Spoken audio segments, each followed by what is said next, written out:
नमस्कार, बड़ी खबर में हाजिर हैं हम उसी मसले के साथ जो आज देश की संसद में गूंजा, देश के तमाम शहरों के सड़कों पर, चौराहों पर गूंजा। मसला वही है गैंगरेप का। रविवार की रात जिस तरह से दिल्ली का ये वाकया हादसा सामने आया है और किस तरह से इस पे हर तरफ गुस्सा जताया जा रहा है।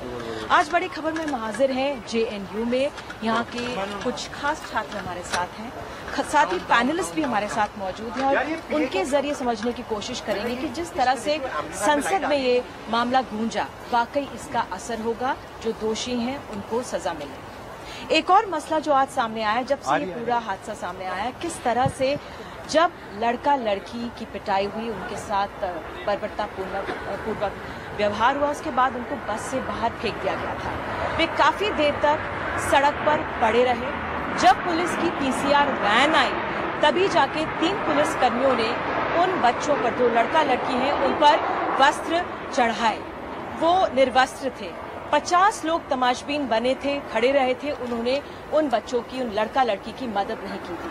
तो हम कानून और नेताओं पर तो सवाल उठाएंगे ही, लेकिन समाज पर हम अपने ऊपर भी सवाल उठाएंगे। हमारे साथ खास JNU के छात्र छात्राएं तो मौजूद हैं, लेकिन आपको मिलवाती हूँ अजय चौधरी, जो कि एडिशनल कमिश्नर हैं दिल्ली के, हमारे साथ हैं।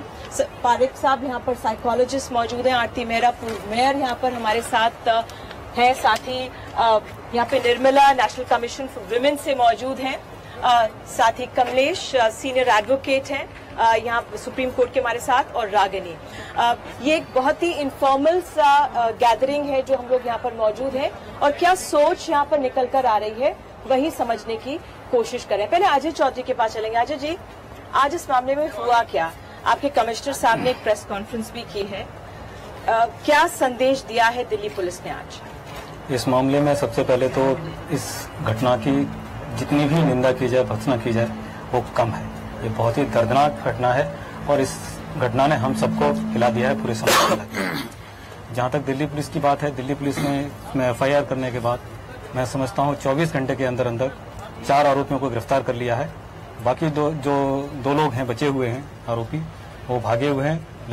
लगातार टीम्स उनके पीछे लगी हुई हैं और मुझे पूरा विश्वास है, पूरी उम्मीद है कि बहुत जल्दी वो 2 आरोपी भी सामने आ जाएंगे और पुलिस की गिरफ्त में आ जाएंगे। ठीक है, तो दिल्ली पुलिस अगर उन 6 लोगों को पकड़ भी लेती है, उसके बाद क्या जो कार्रवाई है वो तेजी से कैसे आगे बढ़ेगी? कमलेश, आप कैसे अब देख रहे हैं स्थिति को?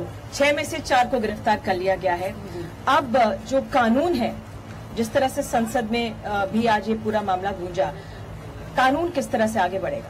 इन्वेस्टिगेशन इसमें बहुत क्विक होना चाहिए। ऑडियो वीडियोग्राफी और विटनेसेस हो जानी चाहिए।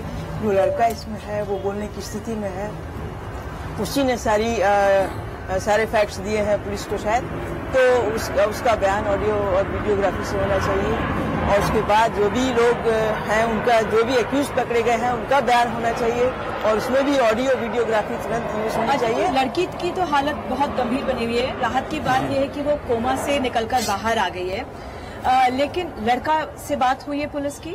जी, पुलिस बात कर रही है और इसमें सबसे पहली बात यह है कि जब तक डॉक्टर्स उनको फिट डिक्लेयर नहीं करते, तब तक प्रॉपर स्टेटमेंट उनका तभी हो पाएगा। और जहां तक लड़की की बात है, क्रिटिकल कंडीशन है।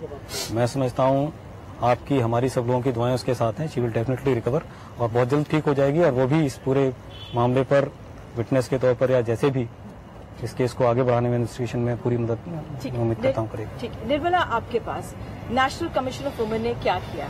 रविवार की रात ये मामला सामने आया, अब तक क्या किया? राष्ट्रीय महिला आयोग ने सबसे पहले इसका सोमोटो, जिसको कॉग्निजेंस लेते हैं, वो ले लिया। इमीडिएटली हमने दिल्ली गवर्नमेंट को, शीला दीक्षित जी को, ट्रांसपोर्ट मिनिस्टर और वालिया जी को ये कहा कि फर्स्ट ऑफ ऑल कि ये गाड़ी में हुआ है, चलती गाड़ी में हुआ है, तो ट्रांसपोर्टर का लाइसेंस कैंसिल होना चाहिए, परमिट कैंसिल होना चाहिए, because there seems to be some connivance and disrespect to the law की कोई से। और द फ्लीट, नॉट ओनली एक ट्रांसपोर्टर, जिधर इनके स्कूलों में जब तक ये प्रेशर नहीं होगा, there should be strong pressure from society, there must be strong pressure from the commission कि इसके ऊपर इमीडिएटली एक एक्शन लिया जाए। आज हमारी चेयरपर्सन विपिन को भी मिलकर आई। आरती जी, आप तो मेयर भी रह चुके हैं दिल्ली की, आप कैसे आंक रही हैं जो अभी तमाम जो लोग जुड़े हुए हैं सीधे एक तरह से इस मामले से? देखिए, सबसे पहले तो ये इतना दर्दनाक है, इतना दुख तो बहुत है, लेकिन उसके साथ उससे ज्यादा आक्रोश है और कुछ समाज में बदल देने के लिए और किस तरह से कड़े कानून हो। अभी फास्ट ट्रैक कानून की बात हो रही थी कि फास्ट ट्रैक हर चीज को, आपने अभी कहा कि अभी वो फिट डिक्लेयर नहीं हुए, कानून इतनी धीमी गति से चलता है, पुलिस का कोई खौफ नहीं है।